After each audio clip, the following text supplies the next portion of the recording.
नाजरीन, Telangana news today की खबरों में आपका खैर मकदम है। आइए देखते हैं चंद तफसीलात। ग्रेटर हैदराबाद कांग्रेस का इजलास वजीर पूनम प्रभाकर की क़यादत में गांधी भवन में हुआ। इस मौके पर मुखातिब करते हुए इन्होंने कहा कि फील्ड लेवल पर काम करने वाले लीडरों को पहचान मिलेगी। आइंदा इलेक्शन में मजबूत लीडरों को ही टिकट दिया जाएगा। डिवीजन में अवाम में शामिल और इनके साथ दोस्ती रखने वाले लीडरों को टिकट मिलेगा। हैदराबाद में ज़ात बिरादरियों के कारकुनों के साथ करीबी राब्ते में रहने वाले अच्छे लोगों को ही ये टिकट दिया जाएगा। हैदराबाद में नामजद पोस्टों को पुर करने के लिए सही कायदीन की सिफारिश की जाए।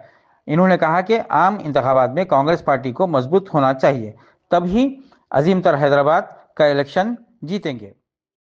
अजीम तर इंतखाबात को बहुत संजीदगी से लेना चाहिए। ग्रेटर हैदराबाद म्यूनसिपल कॉर्पोरेशन हासिल करना हमारे लिए बहुत अहम है। कांग्रेस कायदीन को चाहिए कि वो हुकूमत की तरफ से शुरू किए गए फलाही प्रोग्रामों को आवाम तक पहुंचाए।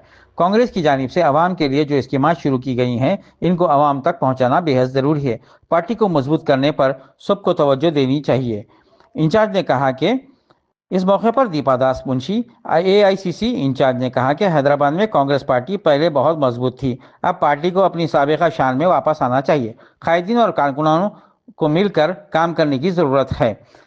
हम ग्रेटर हैदराबाद में मजबूत होंगे। हमारी पार्टी जो रियासत में बरसरे इख्तदार है, इसे ग्रेटर हैदराबाद में भी ख़त्म जमाना चाहिए। कायदीन एक दूसरे से बालातर होकर काम करेंगे तो नतायज नहीं आएंगे। इन्हें मेहनत करनी चाहिए। पार्टी को मजबूत करने के लिए इसे डिवीजन वार मीटिंग्स होनी चाहिए। देखना चाहिए कि हर जलसे में नौजवान और ख़वातीन शरीक हों। हैदराबाद कांग्रेस के इजलास में TPCC सदर महेश कुमार गौड़ ने मुखातिब होकर कहा कि पार्टी के लिए जो काम करेगा, इसको पार्टी में पहचान मिलेगी और सारी पार्टी वर्कर्स को एकजुट होकर काम करना पड़ेगा।